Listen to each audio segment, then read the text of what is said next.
dans mon endroit préféré. Parce qu'on m'a dit qu'on allait filmer dans mon endroit préféré. C'est mon endroit préféré parce que c'est le cockpit qu'on a conçu qui est différent de tous les autres bateaux, de tous les autres IMOCA. Et dans lequel on est, regarde, hyper bien installé. On commence par le clou de la visite, c'est-à-dire ce siège baquet amorti avec un amortisseur de VTT en dessous. Et dans lequel je peux voir dehors, voir le réglage des voiles, les foils qui sont sur le côté, et puis forcément l'écran de navigation avec le logiciel de navigation, l'accès à la quille, l'accès au réglage du pilote, et puis éventuellement même l'accès au réglage d'une des voiles à partir de ce winch le plus proche. Voilà. Donc là, on est bien installé. Donc là, on est à l'étrave du bateau, et on a devant le bout dehors qui nous sert à gréer les voiles. Donc on a deux galettes, la verte et la orange ici. La verte, la plus avancée, qui sert pour les grandes génaqueurs, qui vont ensuite autour des outriggers et des haubans en extérieur. Et la orange, plutôt pour des voiles qui vont devant, plus des voiles plates, comme le J0 qui nous sert dans le petit temps à faire du près. Et toutes les voiles peuvent passer à la fois sur les deux galettes et sur les deux drisses qui sont en tête. Donc on a tout plein de systèmes d'inversion pour au cas où on ait un hook défaillant en haut, on puisse quand même utiliser les voiles. Ici, c'est une voile un peu spéciale parce que c'est ce qu'on appelle, alors elle a 14 noms différents, mais c'est un J1.5 chez nous. C'est-à-dire c'est une sorte de phoque de gros temps, un Yankee pour les anciens. Et une voile qui est très basée gros temps, vent de travers et surtout vent des globes. Elle est faite pour être utilisée dans beaucoup de vent et beaucoup de mer. Donc elle est très haute en termes de point d'écoute, il n'y a pas de tissu tout en bas pour un peu laisser passer la mer. Et elle n'est pas faite pour vraiment faire du près, mais plus pour des angles un peu ouverts. Et elle permet du coup de ne pas endommager le J2, qui est notre voile principale pour faire du près, dont on a besoin pour remonter tout l'Atlantique. Et on commence à voir ici les débuts de ce qu'on appelle la goulotte aéro, qui est une grosse goulotte centrale qui sert à ramener toutes les commandes, tous les bouts, tous les enroulements des voiles d'avant sous le pont. Donc on peut le voir, il y a très peu de bouts, hein, tout rentre dedans. Les enroulements de voiles d'avant, ils rentrent ici.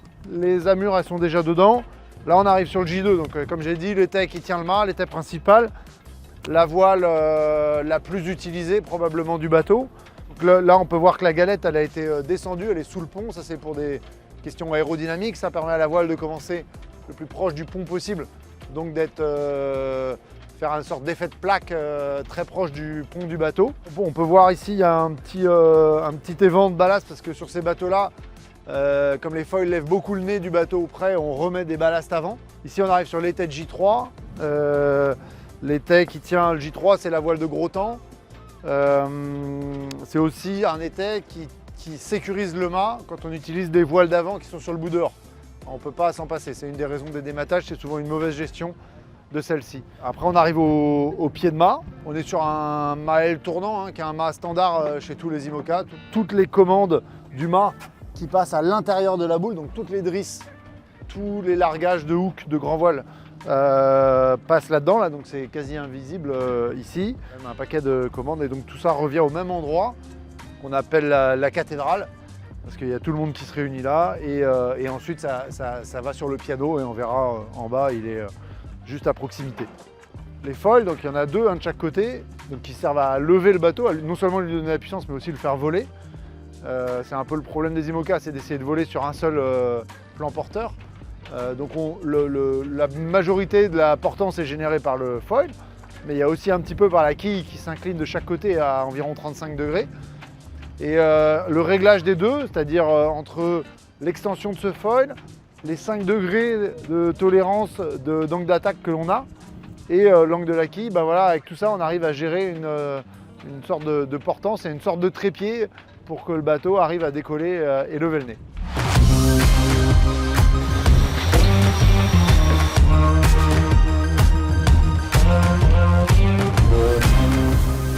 On est dans la soute à voile du bateau, donc forcément voilà la taille des sacs à voile que l'on peut avoir. On a 8 voiles en tout, on a la grand voile et les J2 qui sont toujours à poste, donc on peut avoir en même temps 6 voiles à l'intérieur, mais il nous arrive de naviguer aussi avec 4 voiles en l'air, donc à ce moment-là il y en a déjà beaucoup moins. Les voiles passent quand même pas mal de temps dans la soute à voile sur ces bateaux-là, mais dès qu'il y a du gros temps, il faut les reculer. Dans ce bateau-là, les reculer, ça veut dire les sortir et les passer derrière, le roof. Donc on met quand même beaucoup de poids à l'avant.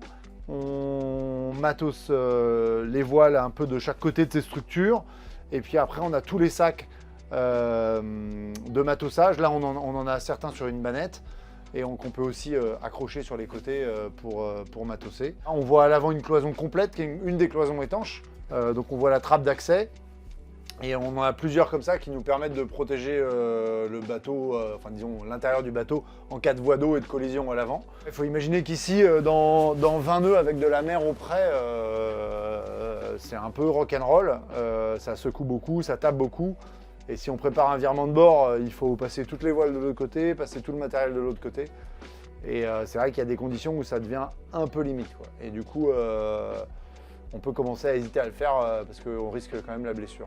On quitte la soute à voile et on passe la cloison, cette cloison-là, qui est la cloison avant des foils.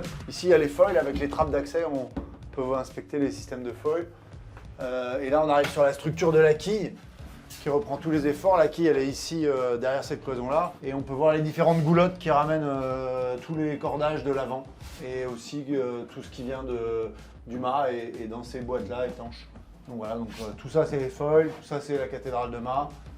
Et là, la fixation de quille à l'avant. Et là, on arrive en latéral du cockpit. Donc ici, on a une bannette dans laquelle on peut dormir. Et on commence à récupérer pas mal d'électronique, donc tout ce qui est réseau, ordinateur. Voilà, hop.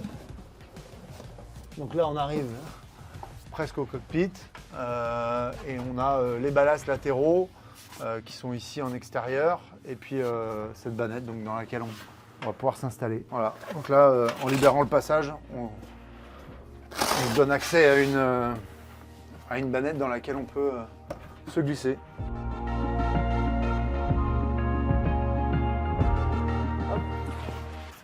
Et du coup, on se retrouve bien calé sur ce matelas avec les coussins latéraux, coincés entre le cockpit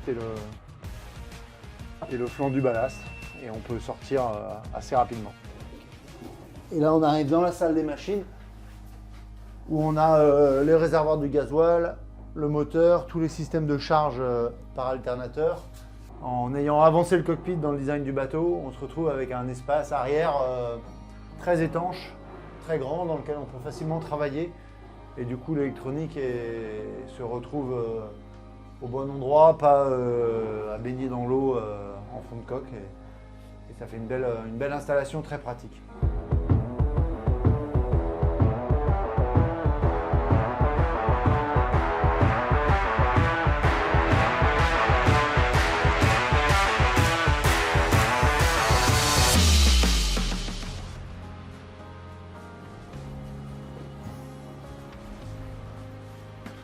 Et donc, nous voilà dans le cockpit, et comme on a vu dehors, on a tout ce qui descend du mât, les réglages latéraux qui arrivent ici. À travers la cloison, on a tout ce qui vient de l'avant, les amures, les bosses d'enroulement, qui arrivent sur deux winches de piano, qui sont contrôlés par la colonne qui est là. Donc là, on a juste les sélecteurs qui nous permettent de choisir le winch. Et à l'arrière, on se retrouve avec 5 winches, donc c'est généralement un de plus que dans les autres IMOCA, c'est pour avoir plus de liberté de réglage et de rapidité de réglage.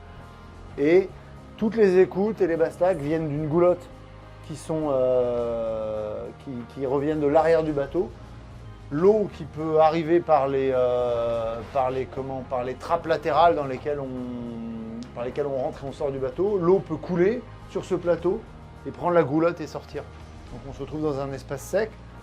Autre particularité du bateau, c'est qu'on est capable de barrer. Ça, c'était un critère important dans le design. On est capable de barrer le bateau en étant dehors. Là, je peux faire ma manœuvre de port tranquillement, prendre un départ de course, regarder autour de moi ou même naviguer pour régler le bateau sans souci.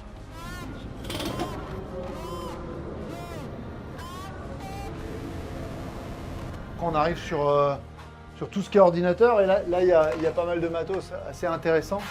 On a beaucoup de capteurs sur le bateau, les capteurs de tension pour tout ce qui est étai, mais on a de la fibre optique dans les foils pour mesurer la déformation, dans les safrans aussi. Et donc sur ces écrans-là, on peut se retrouver à vérifier tous les paramètres du bateau en quelques mesures très graphiques qui nous permettent de suivre voilà, les efforts du bateau, les efforts dans les appendices, les niveaux de charge, panneaux solaires, alternateurs, hydrogénérateurs. Peu importe où on se trouve, on a accès à toutes les informations. Il n'y a pas d'écran de répétition, en fait tout est à un seul endroit. Et en plus, cette zone-là est sèche. Voilà, l'eau n'arrive jamais en avant. Et du coup, on a une cellule de vie hyper agréable. Ouais, donc ça c'est notre cuisine. J'espère temporaire. Mais en tout cas, on n'a pas trouvé de meilleure solution. C'est-à-dire on ne sait pas trop où mettre la cuisine encore aujourd'hui dans le bateau. Donc on préfère la mettre là où ça nous arrange. Et c'est souvent, on est très bien, on va dire, par terre. On met notre eau à chauffer ici dans ce Jetboil qui est sur cardan. Et voilà, ça nous permet d'avoir une situation assez stable. Et parce qu'on n'a pas trouvé d'emplacement dans le bateau où ça n'allait pas gêner où ça n'allait pas se faire arracher par un bout ou quelque chose comme ça. Donc aujourd'hui, on est sur quelque chose de semi-fixe, on va dire. Cet IMOCA est vraiment différent des autres parce qu'il est d'abord inspiré des évolutions qu'il y a eu sur d'autres bateaux, donc comme Hugo Boss, où en fait on avait bien aimé le cockpit avancé, la vision qu'il pouvait avoir quand il réglait. Mais par contre, on se retrouvait toujours avec le constat d'avoir des zones de veille dans des boîtes noires, sans vitres, sans rien, et on ne voit pas l'extérieur. Et c'est quand même là où on passe 90% de notre temps. Donc il y avait une vraie volonté chez nous de remettre la zone de veille au centre de l'action, de la vision. Et donc voilà, on a réussi à développer ce cockpit-là où on est capable de faire les manœuvres, la nave, un peu de repos, voir la cuisine. Ça nous fait un seul espace de vie, donc ça nous complique un peu des fois la vie parce qu'on ne sait pas où vont les choses et on a mis du temps à décider comment faire la cuisine, comment dormir, etc. Par contre, tout le monde le dit, c'est hyper agréable, c'est un bateau vraiment sensationnel. Et en plus, cette zone de vie avancée, elle se retrouve près des foils et de la quille qui en réalité amortissent beaucoup les mouvements du bateau. Et du coup, c'est probablement la zone la plus confortable du bateau. Et sur une course très longue, parce qu'on est totalement orienté Vendée Globe en termes de design, ça nous permet de, je pense, faire de la performance sur la durée.